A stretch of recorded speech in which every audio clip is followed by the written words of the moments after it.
How's it going, everyone? This is Maximilian, and the Heroes and Heralds patch is finally out. But there were some pretty significant changes that took place to some characters in Ultimate Marvel vs. Capcom 3, and system changes alike that I wanted to cover before we get into Heroes and Heralds. Now, if you want to see a really good summary of some of the infinites and some of the glitches they've removed, you can check out Desk's video, and that's in the description below.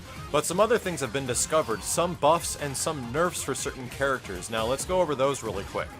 The invincibility of Phoenix Wright's beta assist, which was Press the Witness, was actually removed. It's a pretty decent assist still, but the big draw of it is that it had a lot of invincibility at the start, and it gave you a good reason to get Phoenix Wright into turnabout mode, but now it's actually gone. And I really don't agree with that. I think Phoenix Wright needed more things, and taking that away was probably not a good idea. A couple of other changes that haven't been documented very much is that Chris actually got a really good buff, and it's that he can now cancel his flamethrower into special moves or his launcher, so this actually becomes a really decent zoning tool instead of just a combo ender and allows him to build a lot more meters, so shoutouts to Chris for getting mystery hidden buffs. Another character that got kind of a weird nerf was Hulk, and his medium command throw now throws the opponent way further down the screen. And before you were able to follow up with a combo, but now that they get chucked so far, you can't actually do so, so a mysterious hidden nerf within Hulk. Hagar also got a little bit more damage on his rapid fire fist, so this is kind of a small buff, but it hasn't been mentioned very much, but if you mash the hell out of rapid fire fist, you'll actually get about 20 to 25k more damage. So let's now dive into what all you guys are talking about and everyone's playing right now, and it's Heroes and Heralds. So when you first fire up Heroes and Heralds, I don't want to talk too much about the overall experience because I think you guys know now what Heroes and Heralds is and what it's bringing to the table. But if you don't happen to do it, I'm not going to do a breakdown of that because there is an extremely extensive tutorial that shows up when you first fire up the game. There's a lot of information that they present to you really fast, but the biggest and most absolute glaring issue with Heroes and Heralds is the fact that it did not come with an offline multiplayer, so you cannot locally play against a friend in Heroes and Heralds mode, and that's really disappointing. I'm hoping that a patch later on will fix this, and if you guys really were looking forward to offline Heroes and Heralds, please leave a comment below. Hopefully with an audience of people playing this game mode want an offline mode enough, they might actually patch it into the future. So if you can, please mention below that you want Heroes and Heralds in an offline mode as well, and hopefully we can see something down the line. But I'm going to give you some tips as far as Heroes and Heralds and what you need to be doing first before you start jumping online. So you're going to notice that Heroes and Heralds is composed of cards and decks, and these cards give you unique attributes, but you barely have any at the start. What you immediately need to start doing is choosing these locations to go to, and then fighting characters in these locations. The more you win, the more cards you're going to get, one every single time there's a victory. And when you actually get this hit list, this list of a multiple amount of characters, if you successfully do a complete line, whether it's horizontally, diagonally, or up, you actually get a bonus stage. Now these bonus stages are what you really want, and by getting them, they allow you the chance to get rare cards, and the rare cards are the stuff that's really good and that you're going to need for playing the game online. The problem is that once you go into one of these bonus stages, the difficulty is higher, and then once the difficulty's higher, the higher chance you have of getting a rare card. But if you guys have ever played the CPU of Ultimate Marvel vs. Capcom 3 on like very hard or the hardest, it is pretty difficult. The CPU becomes like self-aware and knows everything you're going to do, and literally attacking will not do much. But there's some tips for beating the CPU that'll make it a lot easier. The CPU is extremely susceptible to a zoning game, like chipping the crap out of them with ranged damage, or using characters that have hyper armor or super armor. So things like the Hulk, Nemesis can be pretty good, if not Sentinel as well. When you get higher and you get to like the 5-star games, you better believe that if you're air dashing in and teleporting in and attacking, the CPU doesn't get mixed up. It chooses to let you allow it to take damage every once in a while, and whether you can capitalize on that situation is up to you. So it's not like you're going to get better by playing the CPU, because the CPU doesn't fall for mix-ups. So don't feel bad if you're cheesing the CPU on like the hardest setting out, because you're not learning anything by playing a computer on a fighting game anyway. But once you beat these, you start to get your cards.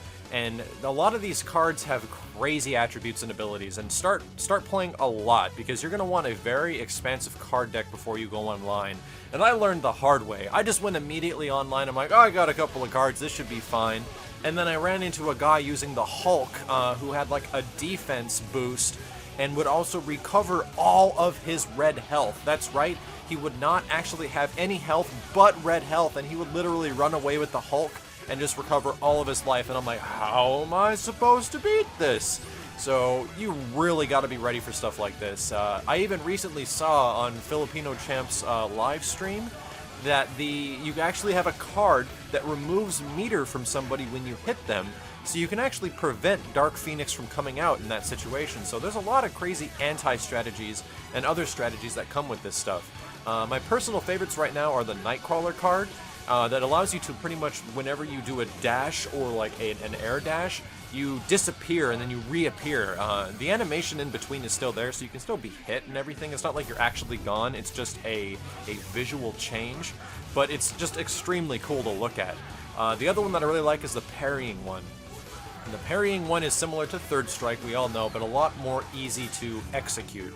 And it gives you a lot of situations where I think you can even parry while you're getting hit. It's absolutely nuts.